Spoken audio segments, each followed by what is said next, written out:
Welcome to English सीखो channel. आज हम देखेंगे जो इंग्लिश ग्रामर कोर्स का सेकंड लेक्चर है। फर्स्ट लेक्चर हमने कल पढ़ा था, उसमें हमने देखा था कि जो 6 रूल्स हैं अब फॉर्म ऑफ वर्ब, कैसे उनकी मदद से हम correct use of form of verbs को इस्तेमाल कर सकते हैं अपनी इंग्लिश लैंग्वेज के अंदर। तो उसमें 6 रूल्स थे, जैसे कि फर्स्ट रूल था एक्टिव वॉइस के फ़करात में will, would, shall, should, can, could, may, might, must, do, does, did, to के बाद वर्ब की पहली फॉर्म इस्तेमाल की जाती है। वर्ब की दूसरी फॉर्म के साथ हेल्पिंग वर्ब इस्तेमाल नहीं किया जाता। हैज़, हैव और हैड के बाद वर्ब की तीसरी फॉर्म इस्तेमाल की जाती है। और बीज, एम, आर, वाज और बिन के बाद वर्ब की चौथी फॉर्म या इंग फॉर्म इस्तेमाल की जाती है। इसी तरह पैसिव वॉइस के फ़करात में बीज, एम, आर, वाज और बिन के बाद वर्ब की तीसरी फॉर्म इस्तेमाल की जाती है। और पैसिव वॉइस के फ़करात का ताल्लुक हो किसी भी टेंस से क्यों ना हो, इसमें हमेशा वर्ब की तीसरी फॉर्म इस्तेमाल की जाती है। आज हम सेकंड लेक्चर की तरफ जाएंगे जो कि नेम्स ऑफ टेंसेस के ऊपर मबनी है। टेंसेस के 4 स्टेप्स हम देखेंगे और हम इसको फिंगर टिप्स के ऊपर करेंगे। 4 स्टेप्स ऑफ टेंसेस हैं। फर्स्ट है नेम्स ऑफ टेंसेस, इसके सामने एरो का निशान लगा हुआ है, यानी हम नीचे से इसको ऊपर से नीचे याद करेंगे।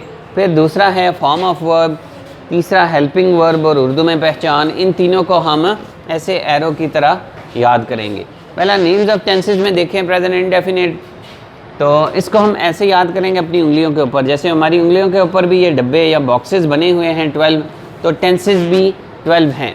तो इसी तरीके से हम इनको याद करेंगे। Present indefinite, present continuous, present perfect continuous, past indefinite, past continuous, past perfect continuous, future indefinite, future continuous, future perfect continuous. इस तरीके से हम इनको अच्छे तरीके से याद करने के बाद हम नेक्स्ट स्टेप जो है form of verb, helping verb और उर्दू में पहचान, उनको भी याद करेंगे।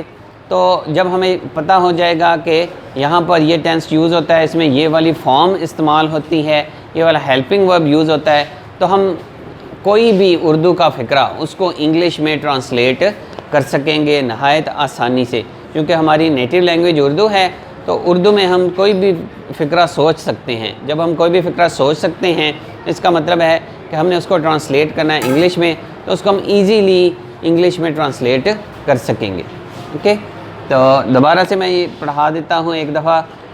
Present definite, present continuous, present perfect continuous, past indefinite, past continuous, past perfect continuous, future indefinite, future continuous, future perfect continuous. Okay, इसके बाद है second step form of verb.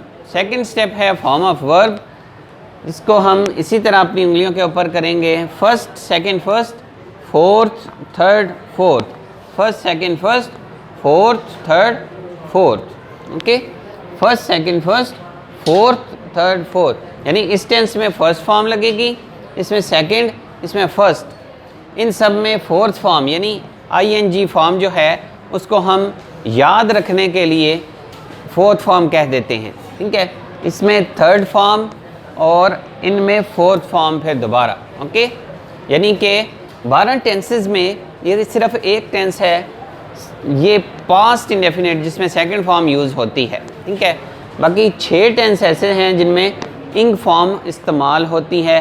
फिर उसके बाद ये 3 टेंसेस में थर्ड फॉर्म, और इनमें 2 जो है वो फर्स्ट फॉर्म, 2 टेंसेस हैं जिनमें फर्स्ट फॉर्म इस्तेमाल होती है। इसी तरह फिर आगे जो नेक्स्ट स्टेप है वो है हेल्पिंग वर्ब का। तो हेल्पिंग वर्ब के स्टेप को हमने इसी तरीके से याद रखना है। Do, does, did, will, shall, is, am, are, was, were, will be, shall be, has, have, had, will have, shall have, has been, have been, had been, will have been, shall have been. ठीक है, do, does, did, will, shall, is, am, are, was, were, will be, shall be, has, have, had, will have, shall have, has been, have been, had been, will have been, shall have been. Okay, इस तरीके से हमने इसको step को याद करना है, helping verb के स्टेप को। Do, does, did, will, shall, is, am, are, was, were, will be, shall be, has, have, had, will have, shall have, has been, have been, had been, will have been, shall have been. तो इससे हमें जब भी पता होगा कि जिस tense में कौन सा हेल्पिंग वर्ब यूज़ होता है, इस तरीके से फिर हम किसी भी टेंस को, किसी भी उर्दू के फ़िक्रे को हम इंग्लिश में ईज़िली ट्रांसलेट कर सकेंगे।